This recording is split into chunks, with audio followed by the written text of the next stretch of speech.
From Washington, this is VOA News.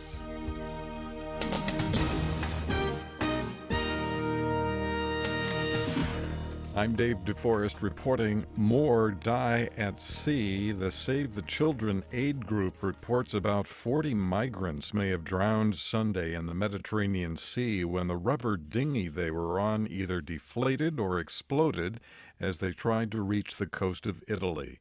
The humanitarian group said survivors of the accident reported that very many died when they fell into the sea. 2 weeks ago, 700 people died in one day. These are numbers equivalent of a war zone.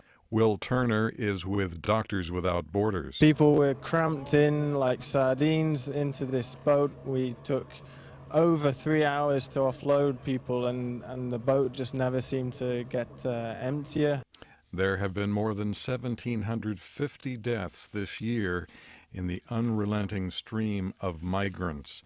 U.S. President Barack Obama has nominated Marine General Joseph Dunford as the next chairman of the Joint Chiefs of Staff.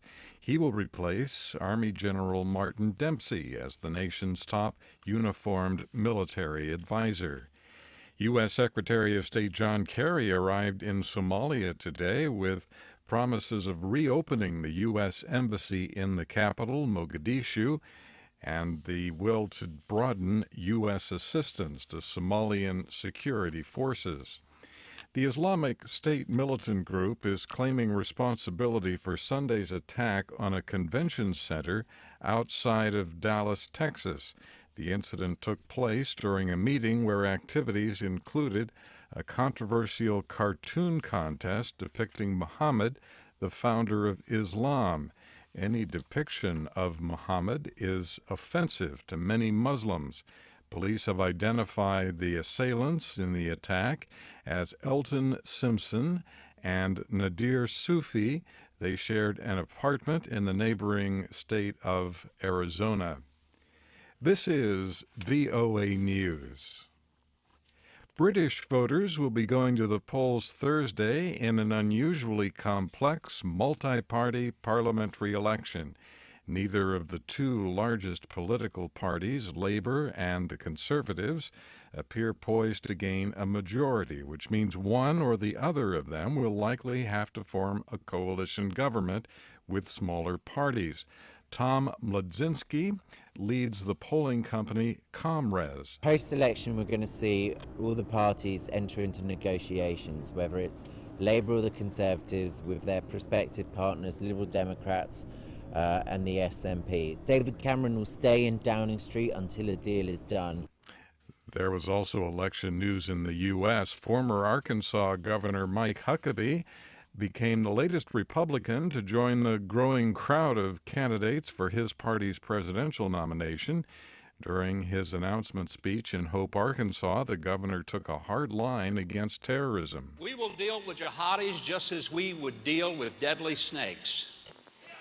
And let there be no doubt, Israel will know, as will the whole world, that we are their trusted friend. And the Ayatollahs of Iran will know that hell will freeze over before they get a nuclear weapon. Huckabee is popular with social conservatives. He is considered a long shot for the nomination. The United Nations is making a renewed effort to find a political solution to Syria's 4-year-old civil war as casualties continue to mount. Syria's warring parties have begun informal consultations with the UN Special Envoy on Syria. Lisa Schlein reports. Successive efforts to reach a peace accord have all ended in failure. So UN Special Syria Envoy Staffan de Mistura is being cautious and deliberately dampening expectations about the outcome of these talks. He prefers to characterize them as serious consultations.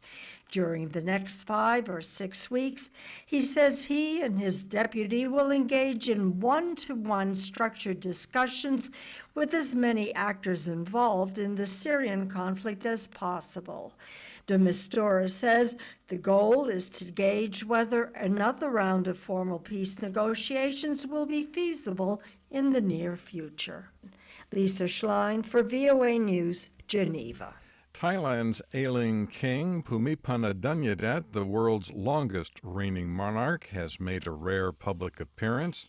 He appeared on television in Thailand to celebrate the 65th anniversary of his coronation. A strong earthquake shook Papua New Guinea on Tuesday, causing little damage. The U.S. Geological Survey says the 7.5 magnitude quake struck at a depth of 42 kilometers and was centered 130 kilometers south of the town of Kokopo on the island of New Britain. From the VOA News Center in Washington, I'm David Forrest. That's the latest world news from VOA.